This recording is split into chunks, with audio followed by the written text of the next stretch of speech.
बात करते हैं ईपैक ड्यूरेबल की। 2019 में कारोबार की शुरुआत करने वाली ईपैक ड्यूरेबल देश में रूम एसी की दूसरी सबसे बड़ी ओरिजिनल डिजाइन मैन्युफैक्चरर है। इसी साल जनवरी में कंपनी लिस्ट हुई है। कंपनी एयर कंडीशनर और अन्य अप्लायंस डिजाइन मैन्युफैक्चर करती है। रूम एसी के लिए ओडीएम पार्टनर के तौर पर तो ये काम करती ही है। ईपैक ड्यूरेबल रूम एसी के अलावा induction cooktop, mixer grinder, water dispensers भी बनाती है। Heat exchangers, cross flow fan, sheet metal press parts जैसे कंपोनेंट की भी मैन्युफैक्चरर ये हैं। इस बार गर्मी सामान्य से कुछ अधिक पड़ने की आशंका जताई जा रही है। ऐसे में कैसा मौजूदा डिमांड ट्रेंड दिखाई दे रहा है, कैपेक्स प्लान कैसे हैं, ग्रोथ आउटलुक, सब पर हम विस्तार से बात करेंगे। हमारे साथ जुड़ चुके हैं कंपनी के एमडी और CEO Ajay Singhania ji. Mister Singhania sir, good afternoon, बहुत स्वागत है आपका जी बिजनेस पे। सर, हम ये समर थीम पर ही फोकस कर रहे हैं क्योंकि हाल फिलहाल में ही हमने आईएमडी की रिपोर्ट आते हुए देखी है।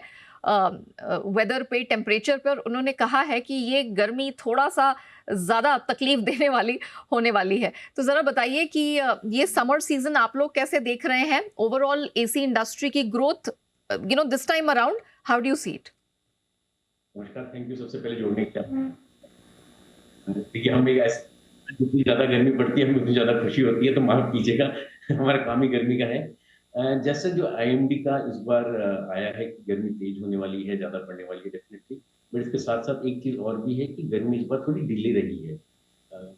नॉर्मली हम देखते हैं कि होली जो मार्च स्टार्टिंग में आ जाती है, इस बार होली भी लेट हुई है, तो गर्मी डेफ़िनेटली 15-20 दिन, 1 महीने के आस-पास डिले है। लेकिन जिस जोर से गर्मी पड़ी है, मार्केट में ऑलरेडी उछाल आ चुका है। एंड जो भी हम अपने कस्टमर से बात कर रहे हैं, सबसे पता चल रहा है कि सेल अब पकड़ चुकी है, सेल ने रफ्तार पकड़ ली है। तो आगे के जो 3-4 महीने दिख रहे हैं एसी के लिए एक अच्छी ग्रोथ के महीने दिख रहे हैं हमें डेफ़िनेटली। और जो हमारी पर्सनल ऑर्डर बुक है, वो भी नेक्स्ट 2 महीनों के लिए, 3 महीनों के लिए काफ़ी अच्छी रहती है क्योंकि ये 3-4 महीने होते हैं जिसमें एसी की सारी मैन्युफैक्चरिंग होती है। तो डेफ़िनेटली मतलब हमारे लिए तो जितनी जी। ज़्यादा गर्मी उतना बड़ा बम्पर बिज़नेस नहीं, है। Valid point. लेकिन सर ये बताइए कि एक्सपेक्टेशन क्या है, मतलब in terms of orders summer season के लिए क्या एक्सपेक्टेशन है और डिमांड इस पूरे वित्त वर्ष आपको कैसी दिखाई दे रही है?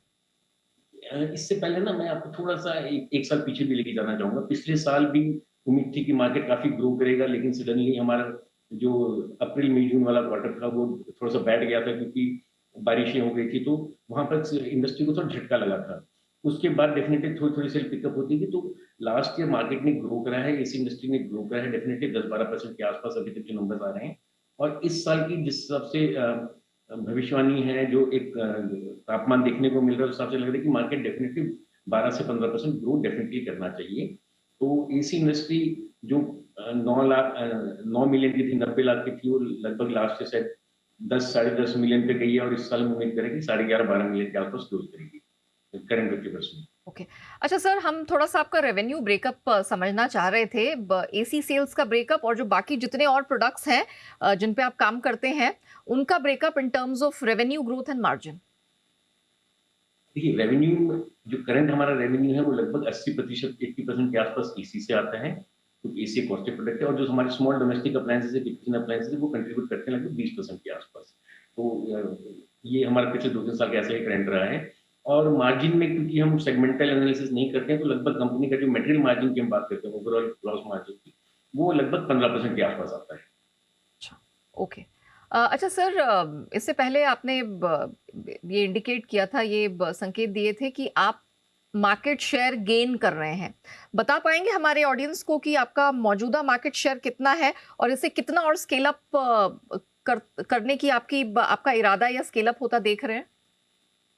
देखिए अभी इंडिया में जो ओडीएम है, हम एक ओडीएम है, हमारे जैसे 3-4 ओडीएम और हैं।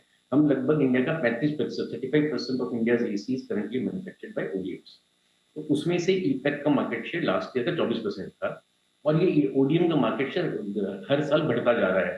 क्योंकि एसी अगर 10-12% पे ग्रो कर रहा है, तो जितनी कंपनियाँ जो आउटसोर्स करती है, जो हम जैसे ओडीएम से बनवाती है, उनकी क्वांटिटी बढ़ रही है। तो आने वाले 4-5 सालों में ये कहा जा रहा है कि ओडीएम का मार्केट शेयर 35% से बढ़कर 40-45% भी क्रॉस कर जाएगा। उसमें हमारा जो मार्केट शेयर है वो पिछले साल 24 था, इससे 3 साल 4 साल पहले ये 10% से भी नीचे था। तो हम कंटीन्यूअसली इंक्रीज़ कर रहे हैं अपना मार्केट शेयर और उसके लिए हमने कैपेसिटीज़ इंक्रीज़ करी है। हमारी कैपेसिटी 1.2 मिलियन की थी, हमने 2022 में 2.4 मिलियन करा, इसको 1.2 मिलियन से बढ़ाया और इस करंट ईयर में मतलब दिसंबर 23 में हमने 1.2 मिलियन से कैपेसिटी दोबारा बढ़ाई है। तो हमारी आज की कैपेसिटी 3.6 मिलियन यूनिट्स की हो गई है। तो हम इस तरह से जैसे-जैसे हमारा मार्केट ग्रो कर रहा है, हमारा पेनिट्रेशन ग्रो कर रहा है, हम अपनी कैपेसिटीज़ बढ़ाते जा रहे हैं। ये पीएलआई स्कीम का सर फिर आपको कितना बेनिफिट लग रहा है? आप कह रहे हैं कि कैपेसिटी यूटिलाइजेशन अब और बेहतर हुई है। इसका कोई योगदान है? इससे इससे कोई फ़ायदा मिलता हुआ आपको दिख रहा है? मैडम ऐसे पीएलआई में जो गवर्नमेंट ने इंसेंटिव दिया है, वो कंपोनेंट मैन्युफैक्चरिंग के लिए दिया है, जो इसी में कंपोनेंट यूज़ होते हैं। तो हम जो कंपोनेंट बनाते हैं, जैसे आपने कहा था cross flow fan, sheet metal, controllers, heat exchanger, ये सारे हम अपने कैप्टिव कंजम्पशन के लिए यूज़ करते हैं, हमें उसमें भी बेनिफिट मिलता है पीएलआई का। और अगर हम इसको stand alone as a component किसी दूसरे कस्टमर को बेचते हैं, तो उसमें बेनिफिट मिलता है। तो हमारा जो कंपोनेंट मैन्युफैक्चरिंग है, वो पिछले 3 साल में पीएलआई आने के बाद 25% से बढ़कर अभी लगभग 50%, 60% पे पहुँच गया है। तो आज की डेट में एसी के लगभग 60% पार्ट्स हम खुद बनाते हैं अपनी अपनी फैक्ट्री में। अ, और जैसे हमको ऑलरेडी परसों 1 तारीख को हमें अपना पहला पीएलआई का इंसेंटिव आ गया फॉर द ईयर 22-23, 15 करोड़ रुपए हमें सरकार से मिल गए पीएलआई इंसेंटिव के फॉर द ईयर 2023, और अब 23-24 का हम फाइल करेंगे अ, इस करंट ईयर की फाइनल लास्ट ईयर की बैलेंस शीट फाइनल होने के बाद, जिसमें राइट। हमें 30 करोड़ रुपए फिर मिल रहे हैं। ओके, तो टोटल वैलिड। 300 करोड़ की इन्वेस्टमेंट में हमें लगभग 200 करोड़ रुपए सरकार से 5 साल में मिलने वाले हैं। Alright, fine sir. अच्छा सर, कोई नए प्रोडक्ट्स अपने पोर्टफोलियो में इंट्रोड्यूस करने का इरादा है? अभी हमने रिसेंटली जनवरी से एयर कूलर की मैन्युफैक्चरिंग ऑलरेडी स्टार्ट कर दी है एज़ एन ओडीएम ओईएम, और अब हमारा प्लान है वॉशिंग मशीन में आने का भी। तो हमने वॉशिंग मशीन की डेवलपमेंट भी ज़ोरों-शोरों से स्टार्ट कर दी है, और हम उम्मीद कर रहे हैं कि सितंबर एंड तक हमारी वॉशिंग मशीन भी मार्केट को हिट कर जाएगी। हम आ रहे हैं fully automatic top load washing machines के साथ सबसे पहले। अच्छा सर, ये बताइए, हमने नोटिस किया कि FY 23 से Q3 FY 24 तक आपने जो अपना वर्किंग कैपिटल डेज हैं वो काफ़ी कम किए हैं। 90 दिन से आप उसको घटाकर 51 दिनों तक लाए हैं। क्या आगे जी। इसमें और रिडक्शन देखने को मिलेगी? देखिए, हम लगातार अपने वर्किंग कैपिटल डेज़ को इम्प्रूव करने के लिए काम करते आ रहे हैं, और इससे पहले 120 था, 120 से घटाकर अब 90 पे, और Q3 में हम इसको 51 डेज़ पे लेकर आ गए थे। अब क्योंकि मार्च महीना काफ़ी हमारे लिए एक हेवी क्वार्टर होता है इन टर्म्स ऑफ सेल और इन टर्म्स ऑफ एक्सपोज़र, तो इसके आस-पास रखने की हम कोशिश कर रहे थे। रिज़ल्ट डिक्लेयर होने पे पता चल जाएगा। बट डेफ़िनिटली हम काम कर रहे हैं सारी चीज़ों पे। अपनी इन्वेंटरी पे भी हमने काफ़ी काम करा है, अपने क्रेडिटर्स पे भी काम करा है, डेटर्स पे भी काम करा है। तो हम ये उम्मीद करें कि हम इसको इसी पे मेंटेन करें अगले इस साल पे भी, इस करंट फाइनेंशियल ईयर में भी। अच्छा सर, एक एक्सप्लेनेशन आपसे चाहिए थी। आपने manufacturing and you have started manufacturing and supplying of components of plastics, copper and sheet metal अपने Bhiwandi and Sri City facility से कुछ बड़े मेजर ब्रांड्स को। सर, इससे आपका टॉप लाइन कितना एनहांस होगा? जी, कंपोनेंट बिज़नेस अभी हम सब जानते हैं कि रिसेंटली 4-5 नई फैक्ट्रियाँ लगी है श्री सिटी में स्पेशली एसी बनाने के लिए। तो इन सारे मैन्युफैक्चरर्स को क्योंकि कंपोनेंट्स की रिक्वायरमेंट रहती है, तो हमारा क्योंकि हम स्ट्रेटेजिकली लोकेटेड हैं श्री सिटी में जहाँ आस-पास हमारे सारे बड़े मैन्युफैक्चरर्स हैं, तो एक ये नई अपॉर्च्युनिटी हमने टैप करी है। ये एक फेज़ मैनर में ग्रो करेगी।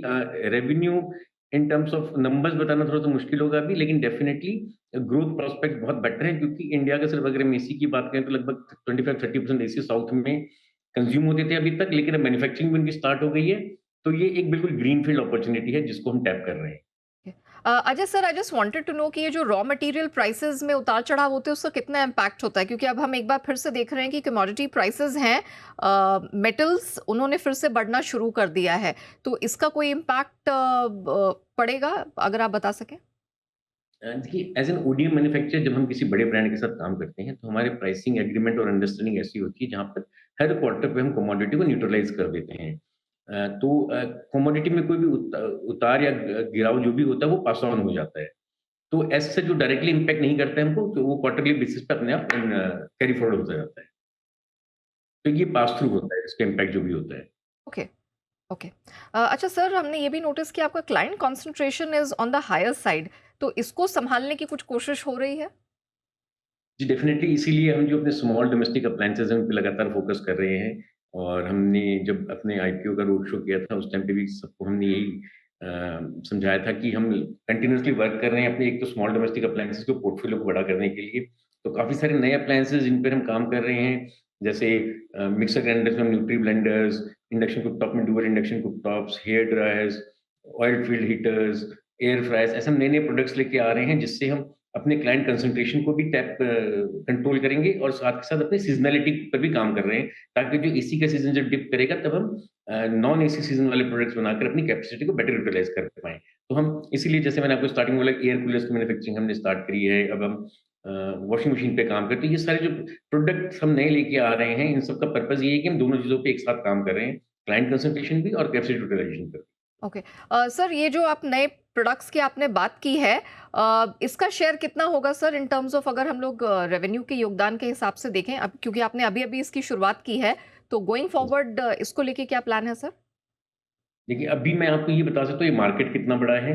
जैसे कूलर के मार्केट की अगर हम बात करें तो अभी इंडिया का मार्केट लगभग 3 साढ़े 3 हज़ार करोड़ का मार्केट है जो लगभग 5,000 करोड़ का हो जाएगा अगले 2 से 3 साल में।